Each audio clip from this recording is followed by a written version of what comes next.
जोहार, जय मूल निवासी, मैं रविंद्रा ने और आप देख रहे हैं MN टीवी। देश में 5 राज्यों के चुनाव होने वाले हैं। उसमें तमिलनाडु विधानसभा का चुनाव होने वाला है। आज हम तमिलनाडु राज्य के जो चुनाव की है उस जो बात करने वाले हैं। 20वीं शताब्दी में जो शुरुआत के दौर में शाहू महाराज ने महाराष्ट्र में नॉन ब्राह्मण आंदोलन शुरू किया था। मद्रास प्रांत के पनगल संस्थान के राजा जो थे, राजा रामराय निंगार, इस आंदोलन से जुड़े थे और उसी दौरान TM नायरन कांग्रेस में थे। मद्रास कांग्रेस में ब्राह्मणों का वर्चस्व मौजूद था। साथ में मद्रास प्रांत की प्रोविजनल गवर्नमेंट में नौकरियों में ब्राह्मणों का वर्चस्व था। तब TM नायर नॉन ब्राह्मण की जो बात करते थे, उनके प्रतिनिधियों की बात करते थे, वो कांग्रेस में रखते थे। मगर कांग्रेस ब्राह्मणों का जो ब्राह्मणों का समर्थन करते थे और इस टकराव में TM नायर कांग्रेस से बाहर आए। 1916 में TM नायर पनगल संस्थान के राजा रामराज निंगार, त्यागराज चेट्टी, नरेश मुदलियार और अन्य नॉन ब्राह्मण नेता मिलकर कांग्रेस को टक्कर देने के लिए नॉन ब्राह्मण लोगों का एक गठबंधन बनाया, संगठन बनाया और लड़ाई लड़ने के लिए संगठन बनाया था। और ये निर्णय लिया गया और 16 नवंबर 1916 को कोयम्बटूर में अधिवेशन लगाया और उसमें साउथ इंडियन लिबरल फ्रंट का नाम दिया गया, जिसे आगे जस्टिस पार्टी भी कहा गया है। इस अधिवेशन को काउंटर करने के लिए होम रूल आंदोलन के नेता एनी बेसेंट और अन्य ब्राह्मणों ने एक अलग से कोयम्बटूर में उसी तारीख को यानी 20 नवंबर 1916 को अधिवेशन लगाया और जो TM नायर ने जो काम किया था उसको विरोध किया। फर्स्ट इंडिया एक्ट के तहत 1920 में मद्रास प्रांत में चुनाव हुए, जस्टिस पार्टी सत्तासीन हुई। तब से यहाँ के ब्राह्मणों में बहुत बड़ी खलबली मची हुई है। 1950 में अन्नादुरई के द्रविड़ मुनेंद्र कड़गम यानी DMK का गठन हुआ। यह जस्टिस पार्टी का नया रूप था। 1967 में चुनाव हुए और कांग्रेस को सत्ता से हमेशा के लिए बाहर किया। आज के तारीख में यहाँ जो भी चुनाव होते हैं तमिलनाडु में सत्ता में कभी DMK सत्ता में आती है, कभी AIADMK सत्ता में आती है, कभी करुणानिधि मुख्यमंत्री बनते थे, कभी जयललिता मुख्यमंत्री बनती थी, यानी अल्टा पल्टी वही सत्ता में रहते थे। इस चक्र को तोड़ने के लिए कांग्रेस और RSS ने पुरजोर कोशिश की, मगर मूलतः तमिलनाडु की संस्कृति भाषा ही ब्राह्मण का विरोध है, हिंदुत्व का एजेंडे का विरोध है। यह अभी तक कारगर साबित नहीं हुआ कि उसे तोड़ा जाए, मगर ब्राह्मण पूरी तरह कोशिश में लगे हुए हैं। सुब्रमण्यम स्वामी से एक इंटरव्यू में 2019 के लोकसभा चुनाव के बारे में जो भाजपा की हार हो गई थी उसका कारण पूछा था, तो सुब्रमण्यम स्वामी ने कहा था कि जब तक तमिलनाडु में हिंदुत्व मौजूद नहीं होता तब तक भाजपा तमिलनाडु में कभी भी जीत नहीं सकती है। तो भाजपा यह हथकंडा अपना रही है तमिलनाडु में कम से कम उनके इशारे पे चलने वाली सरकार बने, ताकि तमिलनाडु में चल रहे पेरियार रामास्वामी और डॉक्टर अंबेडकर की विचारधारा के आंदोलन को रोक लगा सके, RSS और भाजपा को मजबूत बनाया जा सके। 2016 के तमिलनाडु विधानसभा चुनाव में भाजपा ने 232 सीटों पर चुनाव लड़ा, 230 सीटों पर उनका डिपॉजिट जब्त हुआ और इस हालत में भाजपा का पराभव हुआ।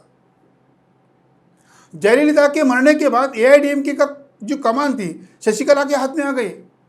पार्टी पर शशिकला की कमान पर थी और शशिकला मुख्यमंत्री बन रही थी और इसीलिए भ्रष्टाचार के मामले में उसे फंसाया गया, उसे जेल में डाल दिया। पार्टी अब 3 दलों में बंट गई है। एक पनीर सेल्वम जो कि जयललिता की मृत्यु के बाद जो पार्ट टाइम CM थे, दूसरी एड़ापड़ी पलानीस्वामी जिसे शशिकला ने CM बनाया था। कुछ समय के बाद शशिकला CM बनाया, तब उसने एक योजना बनाई तो भाजपा ने उसे जेल में दिया। तीसरी TTV दिनकरन जो शशिकला का जो भतीजा है, ये शशिकला के साथ है। शशिकला जेल जाने के बाद वो पनीर सेल्वम का साथ नज़दीकियाँ बढ़ाने के कारण वो भाजपा ने वो पनीर सेल्वम वो एड़ापड़ी पलानीस्वामी एक साथ कर दिया और इनकी सरकार बना दी और पर्दे के पीछे सरकार पर नियंत्रण रखने का काम भाजपा कर रही है। इसी वजह से इन लोगों ने लगभग केंद्र सरकार के हर काले कानून का समर्थन किया है। ऐसे हालात में तमिलनाडु में भाजपा अपनी पकड़ मजबूत बनाने के लिए AIADMK के कंधे पर बंदूक रखकर अपनी चाल चल रही है। आने वाले 2021 विधानसभा में भाजपा ने AIADMK के साथ गठबंधन किया। 232 विधानसभा के सीटों में महज 20 सीटों पर भाजपा चुनाव लड़ रही है। AIADMK करीबन 170 पर चुनाव लड़ने वाली है और दूसरी पीएम के जो वन्नियर जाति की मोस्ट बैकवर्ड कास्ट बेस्ड है और एआईडीएमके के साथ गठबंधन है और इसकी 23 सीटों पर भी चुनाव लड़ रही है। 2016 के चुनाव में जो नतीजे आए थे उसमें देखा गया कि गठबंधन के पास करीबन 50% वोट है। लोकसभा चुनाव के हिसाब से देखा जाए तो डीएमके गठबंधन के पास 50% वोट है। ऐसे हालात में डीएमके गठबंधन जीतने की संभावना है, मगर बहुत बड़े मार्जिन से नहीं। जिस तरह भाजपा अपनी ताकत यहां पर लगा रही है, ऐसा लगता है कि ईवीएम में घोटाला करके वो मार्जिन कम करेगा और डीएमके के गठबंधन को हरा भी सकती है और एआईडीएमके को जिता भी सकती है। एआईडीएमके सरकार को नियंत्रित करने का काम भी कर सकती है। पेरार रामास्वामी जी का जो आंदोलन था, द्रविड़ आंदोलन था, इस द्रविड़ आंदोलन ने ब्राह्मण धर्म और तथाकथित हिंदू राष्ट्र का विरोध किया था। इस आंदोलन को तोड़ने के लिए ब्राह्मण कन्या जयललिता का इस्तेमाल किया गया। एक बार जयललिता ने विधानसभा में कहा था, मुझे ब्राह्मण होने में गर्व है। फिर भी विचारधारा का प्रभाव होने के कारण द्रविड़ आंदोलन को तोड़ा नहीं गया। तमिलनाडु की जनता विचारधारा के प्रति जागरूक है, इसी वजह से वहां हिंदू मुसलमानों के दंगे नहीं होते हैं और आरएसएस का मुख्य एजेंडा जो है वो पूरा नहीं होता है। जहां शांतता होती है वहां विकास होता है। केवल राज्य का विकास यानी मानवीय विकास होता है, क्योंकि विकास जमीन नदी नाले से गिनती नहीं किया जाता है, बल्कि ह्यूमन इंडेक्स का विकास माना जाता है, ह्यूमन इंडेक्स गिना जाता है। इसी वजह से तमिलनाडु में 1,53,853 पर कैपिटल इनकम है।